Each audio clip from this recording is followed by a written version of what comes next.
Hoje eu vou indicar 10 filmes japoneses essenciais, 10 filmes para quem quer começar, né, a conhecer mais o cinema do Japão. Esse, na verdade, é o primeiro de uma série de vídeos em que eu vou indicar filmes de outros países e continentes. As próximas listas serão sobre cinema indiano e africano. Para além desse vídeo, caso você queira aprender mais sobre o cinema japonês, no meu curso eu tenho um módulo inteiro em que eu apresento de maneira bem completa a história do cinema japonês. Temos um módulo chamado Cinema no Mundo, em que você encontra 5 aulas completas sobre o cinema japonês, aulas em que eu comento da origem do cinema no Japão até aspectos de um contexto mais contemporâneo, passando aí por grandes tendências e por grandes mestres desse cinema. Você pode adquirir o curso agora mesmo e ter acesso imediato a esse conteúdo. Além dessas aulas, você ganha acesso vitalício a mais de 100 horas de aulas sobre teoria, história e técnicas do cinema. Quem quiser uma indicação de livro, eu recomendo muito esse livro do Donald Ritchie, o 100 Years of Japanese Film. É um livro com uma linguagem bem didática e bem direta, que apresenta um panorama histórico linear bem completo do cinema japonês. Essa minha lista não será, muito bem, uma lista de favoritos. Eu vou pegar, claro, obras que eu gosto, mas quero me focar em filmes e cineastas que possuem uma maior relevância histórica e quero fazer isso também de modo cronológico, né? Vou começar por obras mais antigas e terminar com filmes mais recentes para tentar propor um panorama linear na medida do possível. Vamos começar pelo Souls on the Road de 21. O Souls on the Road foi um dos primeiros filmes que a Shochiku lançou, um dos estúdios mais icônicos do Japão. Ele mistura 3 histórias de fontes distintas, mostra 2 ex-presidiários vagando sem rumo, personagens baseados no submundo, uma peça do Gorky que o Jean Renoir adaptou também, mostra um filho pobre voltando com a sua família para a casa do pai, uma situação baseada em uma obra da literatura alemã, e mostra um possível romance entre uma jovem e um trabalhador que se inspira nos filmes americanos da Bluebird Photoplays. Esse trabalho remete um pouco, na verdade, ao Intolerância do Griffith. Apesar das histórias se passarem no mesmo ambiente, elas se cruzam até, o diretor tenta, digamos, unir as histórias através de uma reflexão sobre a compaixão, do mesmo modo que o Griffith une as suas histórias a partir do tema da intolerância. Através da evolução dramática das situações, ele mostra como a compaixão é uma virtude necessária que deve ser preservada. E em questões estéticas, a decupagem já é mais complexa do que trabalhos japoneses anteriores que remetem mais a peças filmadas. Nesse caso, o cineasta faz closes, os planos não são tão longos, ele faz também algumas fusões na imagem que buscam uma estética mais pictórica, mais plástica, e em certos momentos também existe uma montagem paralela que tenta conectar situações para gerar uma tensão maior. O Souls on the Road é tido como um dos primeiros longas mais marcantes do cinema japonês, então, historicamente, ele tem uma grande importância. Agora, indo para os anos 30, a próxima indicação é o Senhor Obrigado.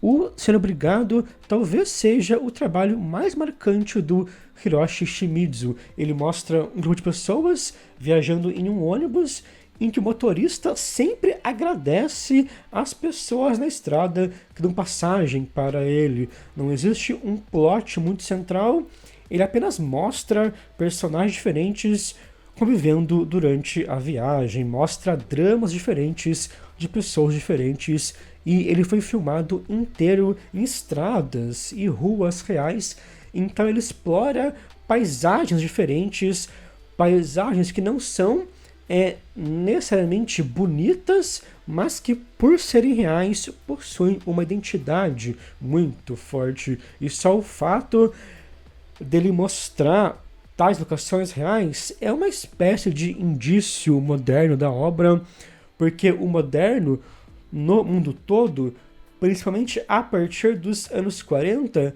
ficará conhecido por ter uma relação mais direta com o real, né?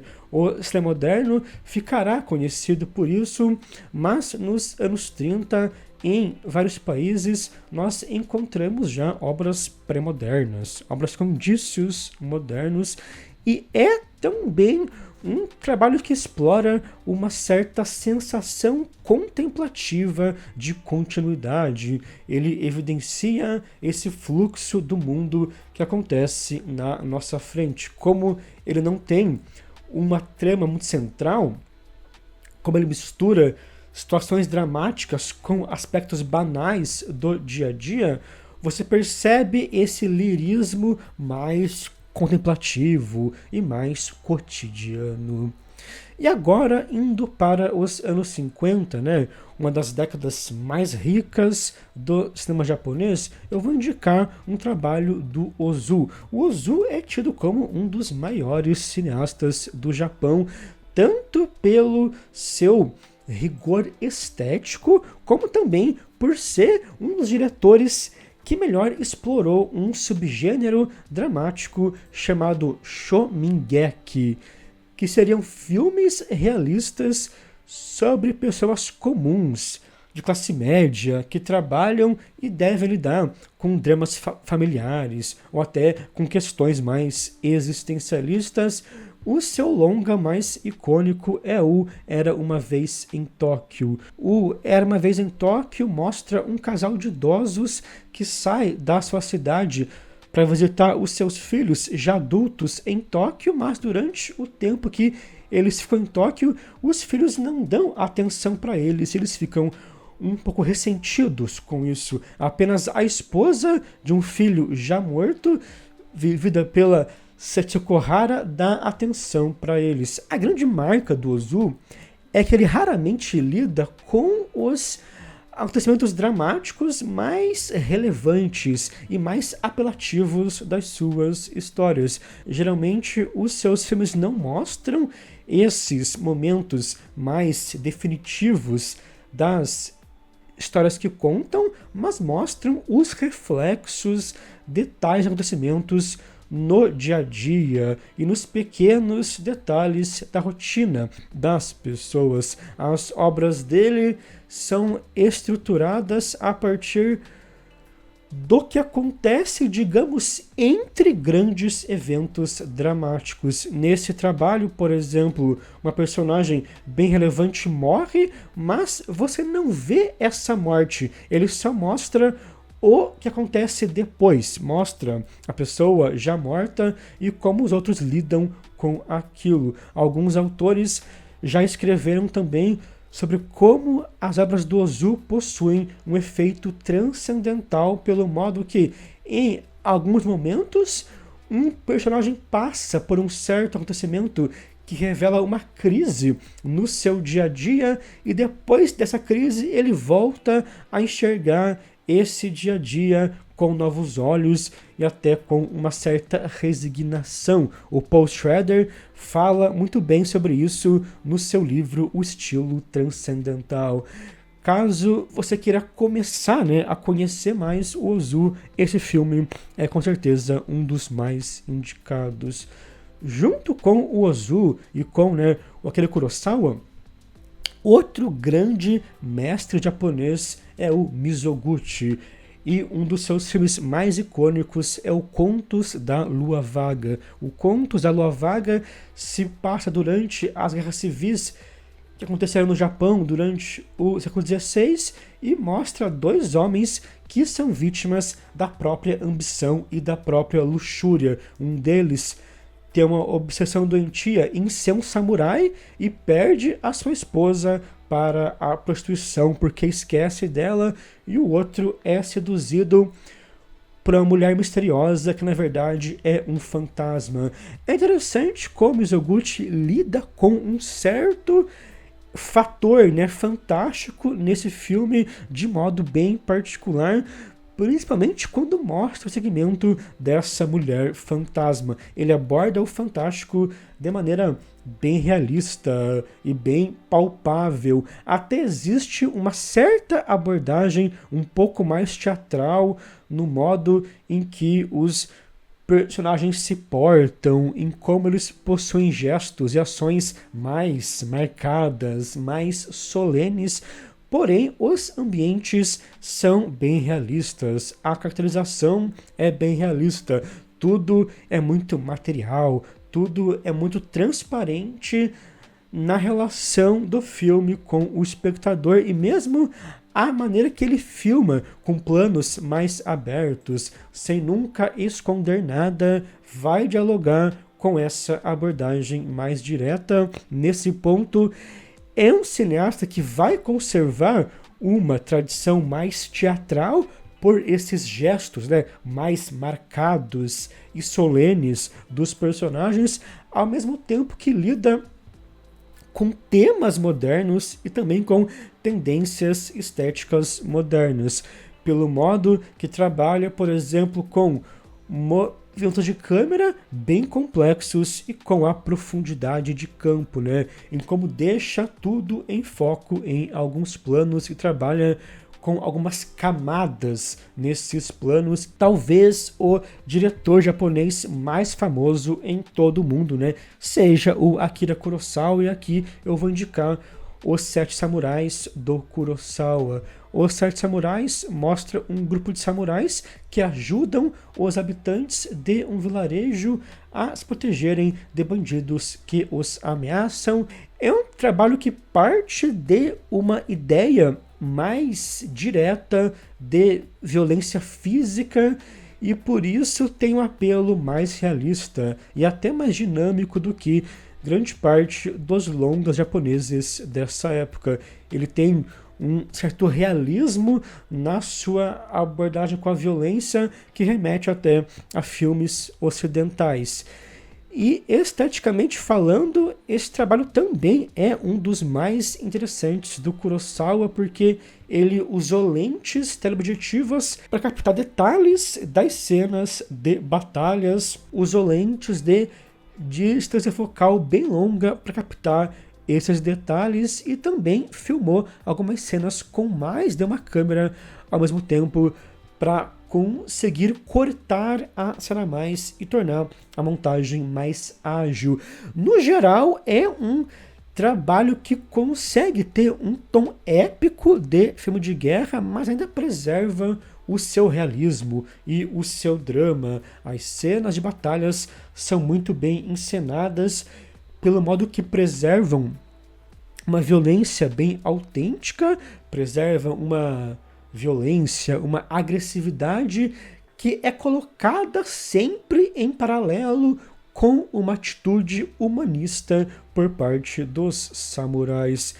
Ele também lembra alguns filmes do Howard Hawks em como trata a morte como algo muito presente e comum no dia a dia dos personagens e também em como os personagens homens possuem esse tom de companheirismo. Isso é bem Hawksiano.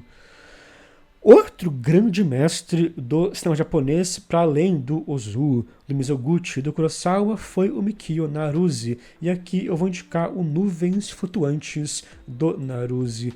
Esse longa mostra uma mulher que volta para Tóquio após trabalhar como secretária na Indochina durante a guerra. Em Tóquio, ela procura por um amante que conheceu na Indochina, porém descobre que ele está casado e o longa narra os encontros e desencontros bem melancólicos desse casal. Enquanto ele narra uma espécie de devastação gradual da personagem, já que nada vai dar certo para ela, o longa revela também uma desolação muito peculiar do Japão no pós-guerra. A personagem não consegue ter uma relação saudável com esse homem e também ela não consegue manter uma vida digna nesse ambiente do pós-guerra. É um trabalho que contrasta muito bem esse drama da personagem com uma caracterização realista dos ambientes decadentes que ela passa. Nesse ponto, ele é um trabalho bastante moderno por evidenciar esse realismo do pós-guerra. Não chega a ser um trabalho com tons assim tão documentais, mas ele integra muito bem esse possível realismo do pós-guerra com um rigor oriental. Integra, por exemplo, o realismo dos seus ambientes com uma luz contrastada, mais pesada do Naruse, com uma luz mais desenhada e com enquadramentos mais calculados. Agora, indo para os anos 80, para aí um cinema moderno japonês mais radical, nós nos deparamos com os cineastas da Nouvelle Vague, que seria, digamos, a Nouvelle Vague japonesa, a New Wave japonesa, um movimento que nasce de modo, na verdade, não tão espontâneo como a Nouvelle Vague francesa, já que partiu em partes de iniciativas dos estúdios também que queriam alcançar ali um público mais jovem, mas que vai remeter a uma liberdade desses e de outros, de outras ondas, de outras new waves ao redor do mundo. Um dos grandes trabalhos de tal tendência é o Todos Porcos, do Shohei Imamura. O Todos Porcos mostra um jovem que começa a cuidar de um esquema de distribuição ilegal de porcos da Yakuza, enquanto passa por situações difíceis tanto com a sua namorada como também com a própria máfia. Apesar de ser um trabalho bem violento, quando mostra ali a coisa da máfia, e até bem dramático quando mostra a relação conturbada do cara com a sua namorada, apesar disso, ele tem também um tom de comédia. O protagonista é um cara meio desengonçado, e no filme existem algumas confusões que exploram um tom mais satírico. A abordagem estética do Imamura é bem mais realista do que os longas japoneses tradicionais dos anos 50 ou mais antigos. Ele mostra ali aquela cidade de modo mais decadente, mais cru, e não romantiza tanto a figura da mulher como tendem alguns diretores mais clássicos.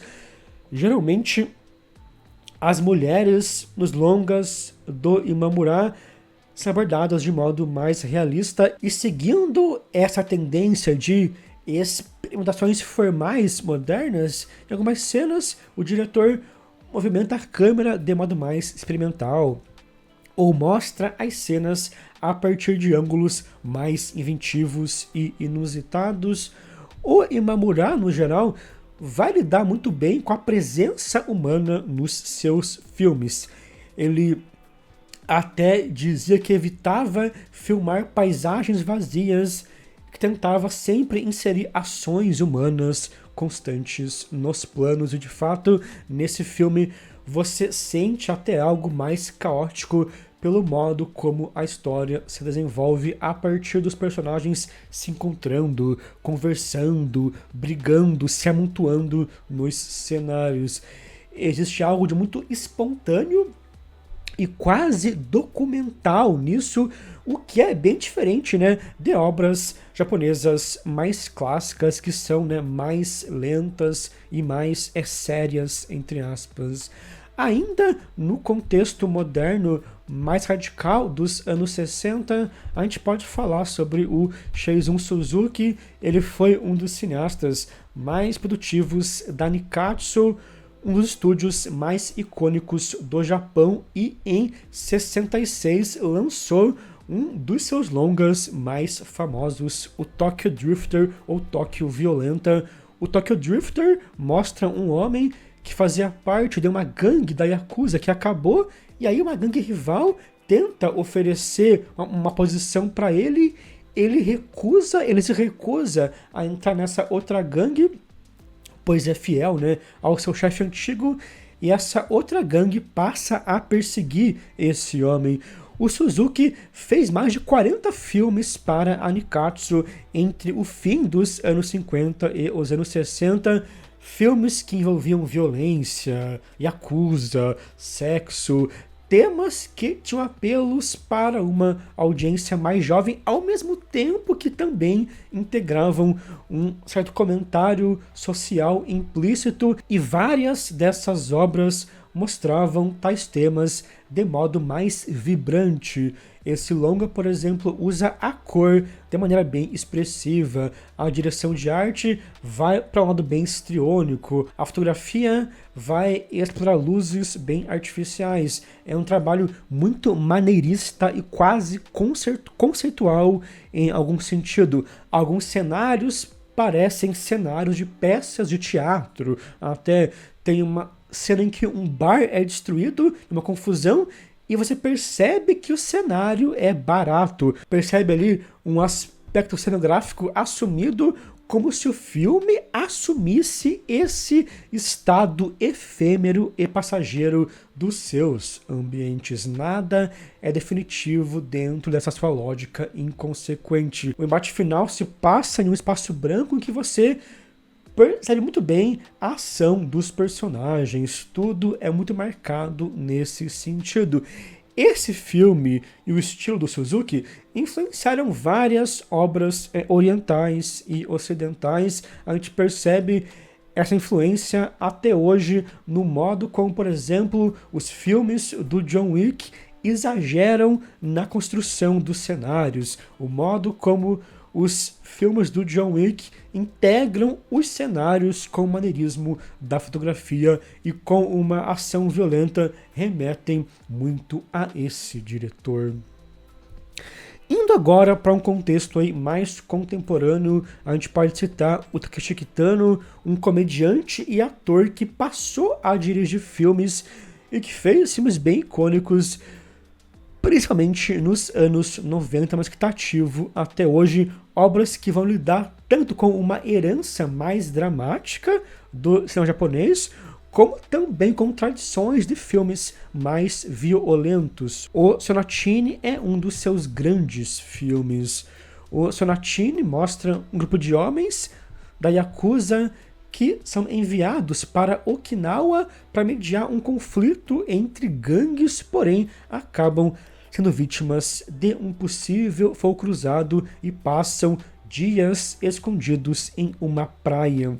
Apesar dele ser um filme de Yakuza, boa parte do longa mostra simplesmente os gangsters na praia sem fazer nada. Enquanto eles estão entediados, eles fazem brincadeiras violentas, brincadeiras que misturam um aspecto lúdico com um aspecto agressivo e reforçam uma pouca valorização da vida. Como o Kitano é também um grande comediante, em alguns casos ele integra aspectos de um humor mais físico nos seus filmes e vai lidar com esse humor até de um modo mais dramático e desolador, que remete um pouco ao Buster Keaton, por exemplo, até o modo como nos seus filmes as pessoas não expressam tantas emoções pelo rosto, mas sim pelos seus atos. Lembra um pouco o Keaton e a tradição de comédia física. Inclusive, é bem interessante como o Kitano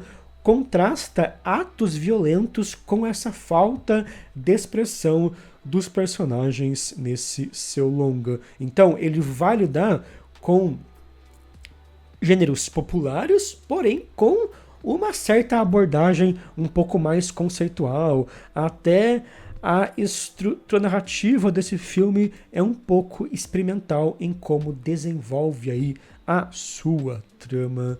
Dentro desse contexto mais contemporâneo, mas agora indo para um lado mais contemplativo, mais lírico, a gente pode falar sobre a Naomi Kawase. A Kawase é uma cineasta e documentarista que esteve muito ligada à tendência do cinema de fluxo. E aqui eu vou indicar o Shara. O Shara mostra o dia a dia de uma família alguns anos depois do desaparecimento de um dos filhos.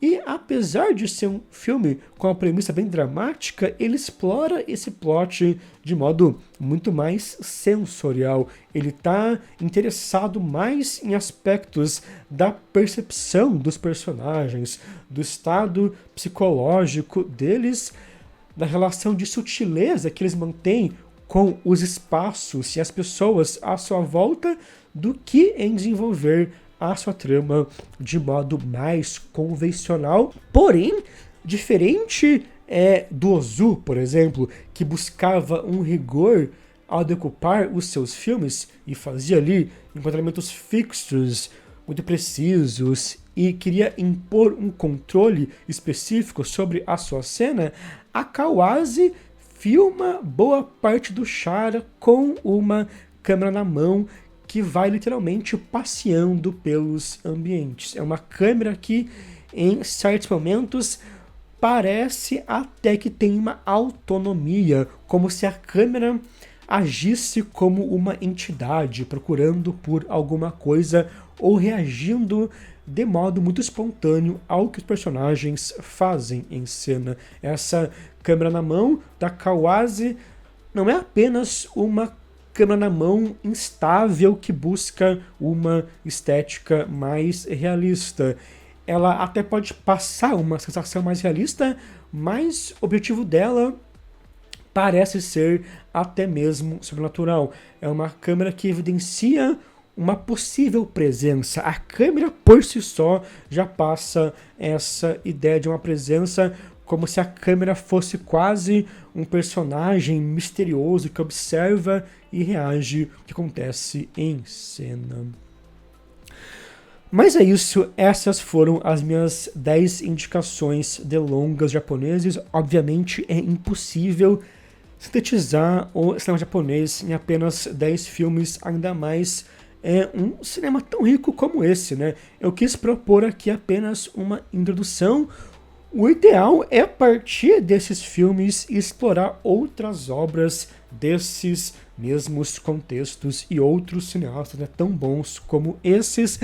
Caso você queira se aprofundar ainda mais no cinema japonês, considere adquirir o meu curso completo para ter acesso imediato a 5 aulas completas só sobre esse tema e para ter acesso a mais de 100 horas de aulas sobre os mais diversos temas do cinema. Me digam aqui nos comentários o que vocês acham desses filmes e indiquem outras obras japonesas.